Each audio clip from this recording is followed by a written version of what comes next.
Hi, everybody, and happy post-Thanksgiving. I hope you had as good of a Thanksgiving as I did, because I became a grandfather yet once again.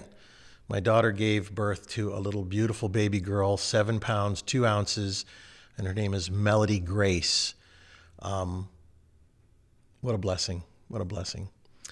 And she was only at the little birthing center for 39 minutes from the time she got there till the time she gave birth, and it was a real easy birth. Easy for me to say, of course, but for her, considering her last one, my first grandson from her, actually my first grandson was quite an ordeal, so this one was much easier. Anyway, happy Thanksgiving. We have a lot to be thankful for. I especially have a lot to be thankful for. I hope that you do too. So today, I once again come in with just one little tiny thought in my head. And for a lot of folks that are watching this particular Sunday conversation, they're like, all right, well, so what happened on the 27th of November, Black Friday? Well, I wondered from the time my eyes opened up at 1:30, 3:30, 5:30, 7:30, because I kept looking at the news going, oh, what's going to happen today? What is today? What is today? Now, I had just experienced having my daughter give birth to a baby, and that was a wonderful thing the day before. So on the 27th, which if you're just watching this one, you may not understand what I'm talking about. I'll just give you a real quick thing. A couple months ago, I woke up and God put in my heart, remember November 27th. And I said, okay, November 20th, I can remember that. And God says, no, November 27th. And I went, okay, I got it, November 27th. And I woke myself up and I told my wife, I said, write this down. Let's make sure we make a note of this, November 27th. And I thought, all right, well, what's that going to be about? And I waited and I waited and I watched and I talked about it. And a lot of people are also waiting and watching and wondering. Well, then it seemed like maybe a month later, God woke me up again inside of my consciousness of my sleep, because I can't say that I woke up, but my consciousness woke up and God said to me, remember the word justice. And I said, okay, justice. I wrote it down. So I've been waiting and watching, and I've been being patient, not being anxiety-ridden, not being concerned, because God knows what's going on. So the 27th came, and on the way to do the radio show in the morning, like I said, I woke up about every hour and a half from about 1 o'clock in the morning on, and it was nothing huge was happening. And I thought, well, what is it? What is it? And so every time I woke up, I said, well, it's all right. God's got this. God knows what's going on. So on the way to work, I said inside my heart, I said, I'm watching, God. What is it? What is it? What's going to happen? I've been watching the news. I've been watching, the world, the environment around me. I've been watching. It wasn't the baby, because that's the 26th. What's the 27th? Well, God said right into my heart, as quickly as I finished asking my question, God said, you're looking in the wrong place. It's you, Alan. And I went, huh? He said, you're looking in the wrong place. You're looking outside. And I went, the news and the radio and the newspapers and social media and all the places that all of you are also looking for the answers. So I kept driving along, and I went, so what you're saying is that I have to look inside for the answers. Yep. And I said, okay, I get it. And I think this is a really, really good point, that all of us, for our entire lives, we look outside. We look to others to give us the answers. We're looking in the wrong places. God says, be still and know that I am God. This is a reoccurring theme to me and I'm sure to you. 46:10, be still and know that I am God. And there's a lot more to it as well. But I have not been being still and knowing that he is God. I've been being still and meditating, and then I'd wake up and I would turn on the news. What's going on? I'd look on social media. What's going on? I turn on the radio. What's happening now? But the reality is that I was missing the point completely. And the reason is because of conditioning, I guess. I mean, we grow up in this world, and the culture of our world today is media. Media. I mean, it's all around us. It's in advertising, messaging coming at us, billboards as we drive down the street, news and television and social media, and everything is vying for our attention. And then right in front of us is usually the answers, but we don't really listen. We read it and go, okay, that's nice. That's good. I feel better about myself now. But we don't really grasp the message. That's why they call this the Living Bibles, because every time you open it to another page, it speaks to you, something you're going through. If you just read for a little while, it'll just be like it was written just for you. The problem is, even though we have this amazing living Bible and on the teachings of all our gurus, if you want to say that, we still have fear, angst, anxiety, anger, hatred, lust, gluttony, on and on and on. We have all those things, and we can't seem to rid ourselves of them. Why is that? Why cannot we rid ourselves of these things that this book talks about? We hear it when we go seeking it from our gurus, even my father, even me. I hear it all the time, but I'm deaf to the real simple message. That simple message. So God said to me, you're looking in all the wrong places. And I said, you're right. I'm guilty. I'm guilty. Because, see,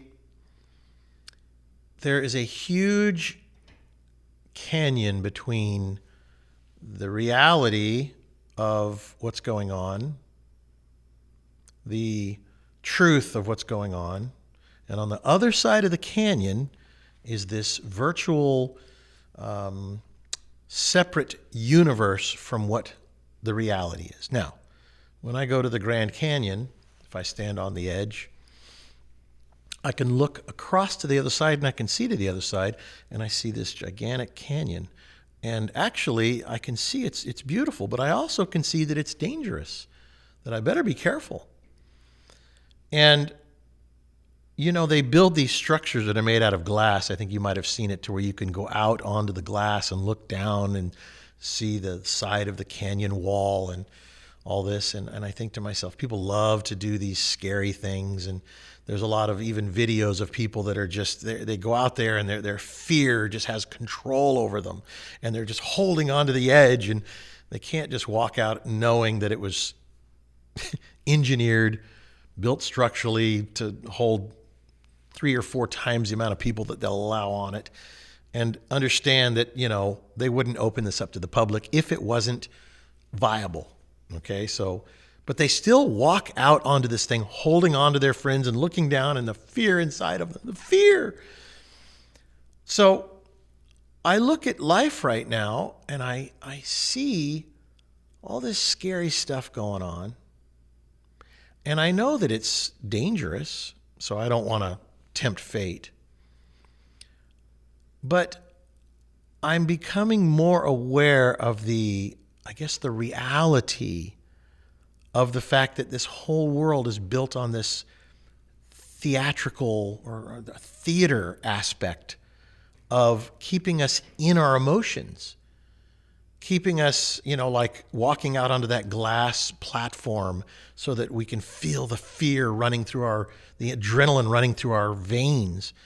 And because the world wants us to be in our emotions. I just said it. It's actually, that's what it is. If you live in your emotions, you're really not in control. They're controlling you. Fear and anxiety and excitement and happiness, you know, which is sometimes, when you're on a roller coaster, you can be going, ah, and you're happy and afraid at the same time. And you're just actually kind of adding ingredients of, you're making some crazy concoction of emotional stew. And it's very interesting. But I realize that I have to be separate from those emotions. I have to separate myself from those emotions and be able to see them. I have to be able to look right at them and say, okay, I see that you're there. I see that you're there, and I see that you're mine and I'm yours while they control me. But do I have enough consciousness to be able to separate myself from them? Or am I completely owned by them, consumed by them? So I don't know. I may be dancing all around. I'm at the same time looking at these thoughts going, I get it. All this stuff on the outside that I'm looking at, trying to get the answers to life, aren't really where the answers are going to ever be found. Because they won't answer those questions that I seek. It's just emotional. It just keeps me into my emotional kind of like spinning a top. You have to kind of keep on giving it energy and spinning it and spinning it and spinning it. If you cease to spin the top, if you cease to reach out and spin it, it'll eventually run out of juice and fall onto its side. So, which one of these things wins? The one you feed, obviously. So if I am conscious enough to stop spinning the spinning top, the emotional whirling dervish that we all become, I don't want to live in my emotions. I don't want to live in fear and angst. I don't want to live in the world of what if. What if this happens? And what if that happens? And what if he does this? And what if she does that? And what if I get in trouble? What if they come and knock my door down? What if I get arrested? Well, what if? I mean, nothing ventured, nothing gained, I guess. If you never venture out of your comfort zone, you'll never learn the other side of what if. Even though I don't want to live on that what if planet. But I realize even with Thanksgiving, they said you're not supposed to have more than 6 people in some states and 10 in other states. And people really worried about that. There was a lot of people that didn't know what to do. Basically, I thought to myself, well, to hell with it. I'm not going to play this game. If they want to come in my house to count the people, they have to have a warrant to come in my house. Nope, go away. You don't come back with a warrant. They're not going to get a warrant. It's all fear-based stuff. It's all mongering, fear-mongering. I don't want to have anything to do with it. But there are people that live their lives from one news clipping to the next, from one scary moment, from one news anchor reading or spewing his lies or her lies to the next and going, oh my gosh, did you hear that? Oh my gosh, what do you think? The best one, somebody said to me the other day, what do you think, Alan? And I said, what do you think? Well, I'm just kind of figuring because of this, because of that. But what do you think? And I go, no, what do you think? So that person eventually says to me, I think this and I think that. And I said, bingo. It only matters what you think. It doesn't matter what I think, what he thinks, what she thinks, what they think, the mainstream media, MSM. It doesn't matter what they think. Just watch or not. Listen or not. You will have people in your life that will inform you of things that are going on. You probably all have a group of people that watch constantly watching, using your phones, and back and forth you go and calling each other. And so you can either be one of those people that are gathering all the information and researching everything, which some people like to do that, or you can go about your life. So on Thanksgiving Day, I went outside. I told this story on the radio. And all of our chickens got out. I have a couple acres, and we have 10 or 12 chickens and a bunch of roosters, and they're all vying for the top position to be the top rooster. And there was 3 or 4 roosters that came over near me and a couple chickens, and they were coming over saying, feed us. Even though they're wild range chickens, because they can go and dig around and scratch and get their own food, they wanted to be fed because it's the easier way to being. So the roosters came over next to me, and I saw the one rooster that was clearly a little smaller than the big guy. So I kind of reached down to pick him up. Not fast, just kind of reached down and went to go pick him up. And he walked away, and I walked over there next to him again, and I reached down to pick him up. And all of a sudden, the big rooster comes over, and he kind of hits my leg. And I was like, oh, you think so, do you? And I'm thinking to myself, what's that rooster weigh, 7 or 8 pounds? Maybe? And I thought, I'm 230 pounds. I know I'm fat, especially after Thanksgiving. But I thought that would be the equivalent of me taking on Godzilla. But that rooster was not afraid. That rooster was not afraid. And I thought, oh yeah, and I kind of kicked at him like, get away from me. And he kind of fluffed his feathers up, and he kind of come over next to me again, and I fluffed my feathers up, and now it was, think of the odds. 7 pounds to 230 pounds. His odds aren't very good, but you know what? He didn't care. He's protecting his little group, his tribe, his little, whatever you want to call it, flock. And I thought to myself, you know what? I respect that. I respect that about that rooster, because most of us, we haven't got a thimble full of courage. A rooster scares the hell out of us. But I respected his courage. So my brother actually says, it's not courage, that's just part of the nature of the animal. And I said, I'm going to see that as something that I can admire in that rooster, which is the courage to stand up for what he believes is right. And I thought, I want to be more like that rooster. I really want to be more courageous. And if somebody comes near my family, I don't think twice. I go, hey, stop. You have to be ready to fight. You have to be willing to give all to protect your family. And I just think to myself, you know what? There's something to learn here. So I didn't learn it from watching the news. I didn't learn it from social media. I didn't learn it from the newspapers. I didn't learn it from magazines or billboards or anything else. I learned it from a rooster out in the yard. Nature can teach us all lessons. So I want to play something for you, because I feel like we have forgotten what true courage and patriotism looks like.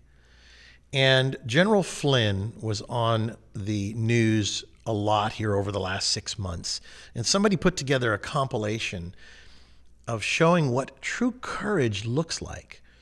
Now, thank God that Donald Trump has pardoned this man, because in my opinion, he's a very presidential man, and he's a very courageous man, and he's a godly man. I don't know him, but I know I can see it with my eyes. I can see something special. I want to play it for you right now. I mean, there's no enemy that's unbeatable. You do not want to be predictable as to what you're going to do. This is warfare.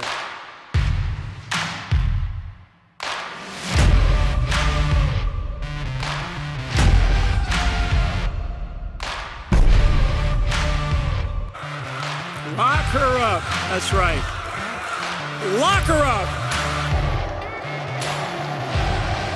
The advantage in life, in business, and in wartime goes to the competitor that does not flinch and does not broadcast his game plan. I'm here tonight as a determined American who loves our country. And my message to you is very clear. Wake up, America. On this day, we start the beginning of a new American century.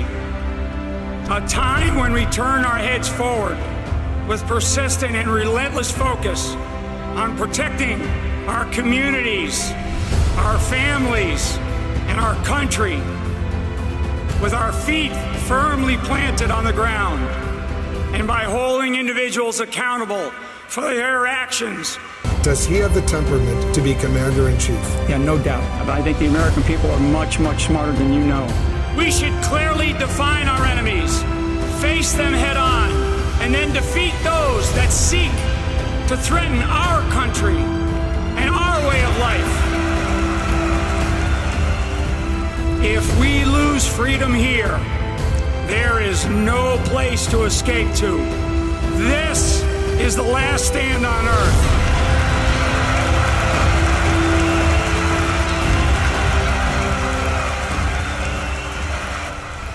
This is the last stand on earth. And I think that it's interesting how all of our lives we've heard hindsight is 20/20.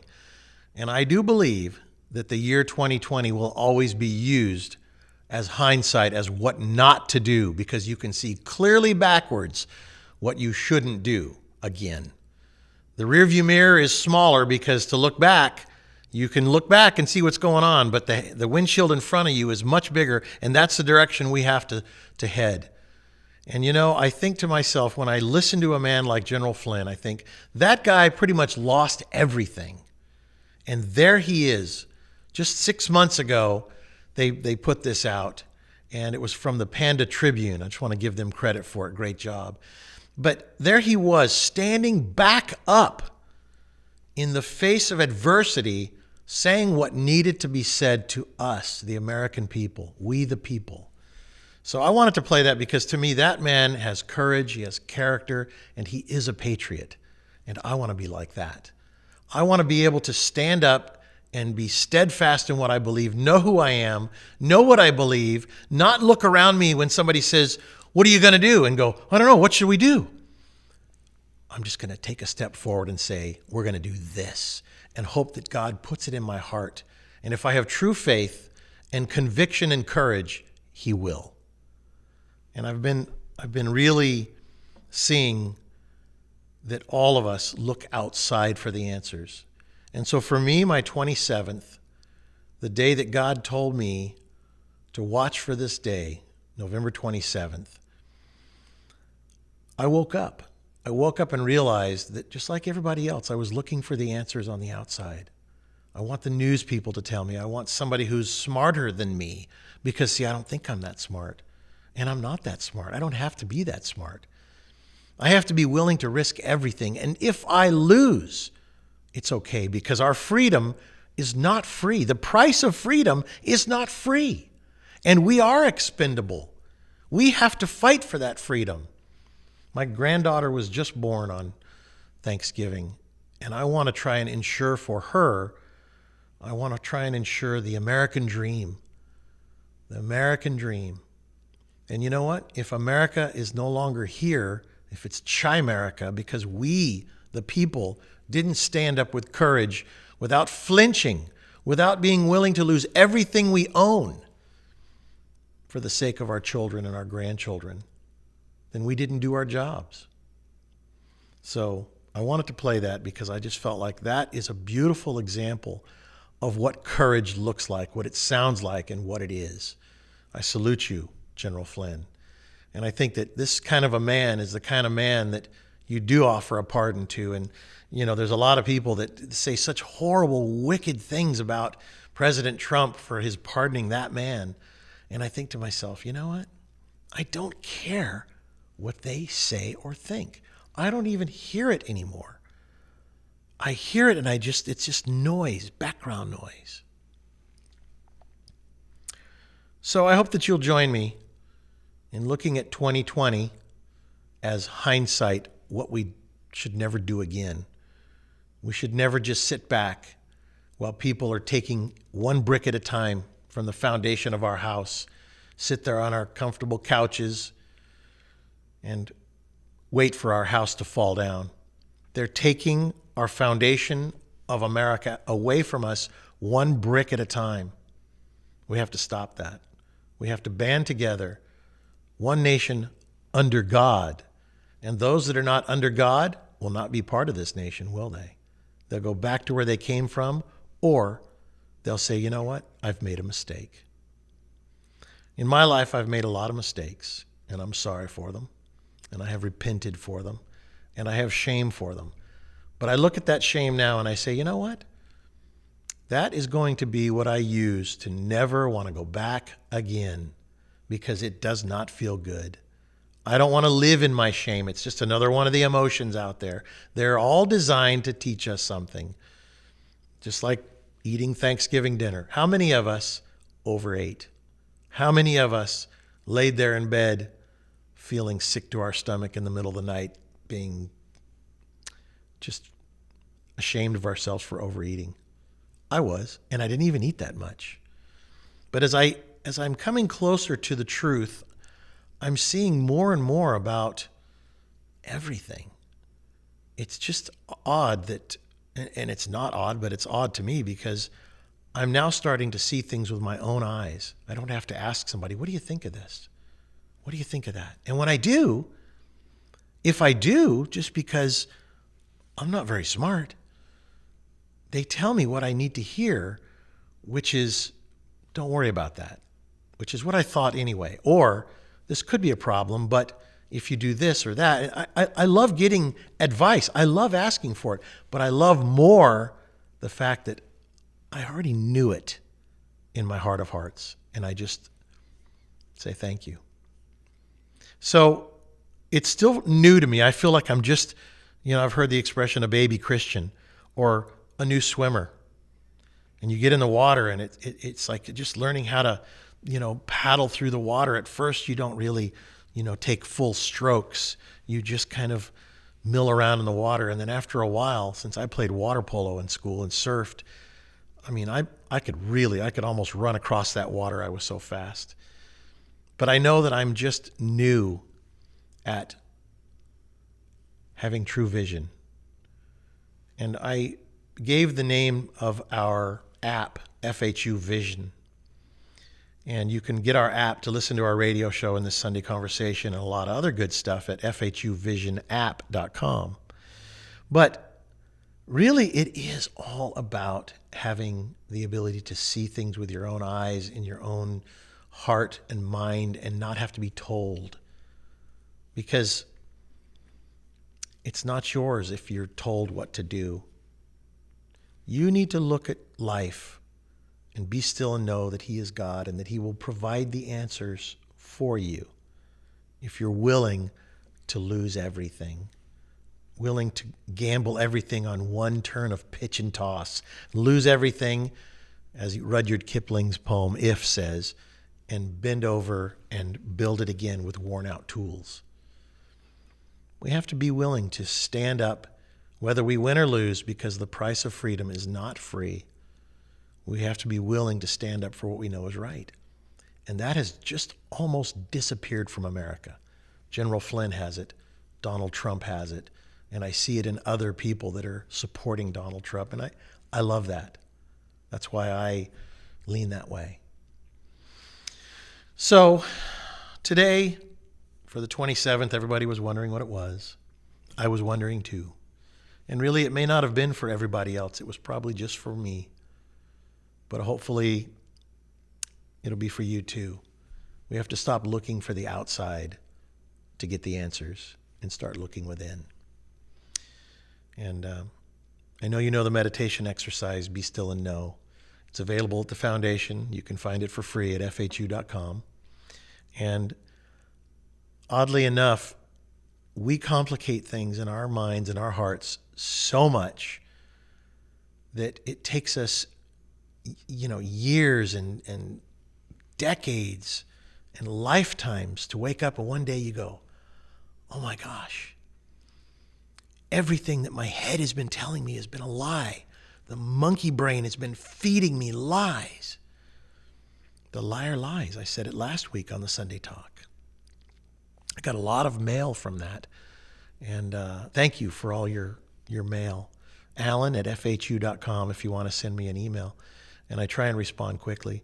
And thank you for your contributions, because right now I know it's hard on everyone.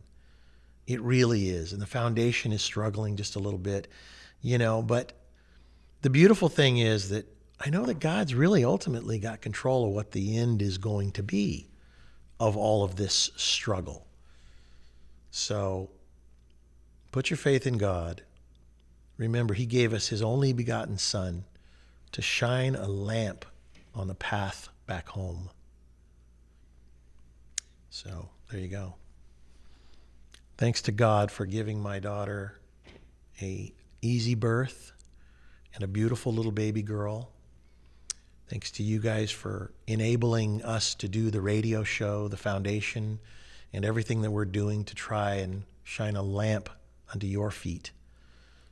I'm on that same journey. So we'll see you next week. Hope you had a great Thanksgiving. We have a lot to be thankful for. See you then.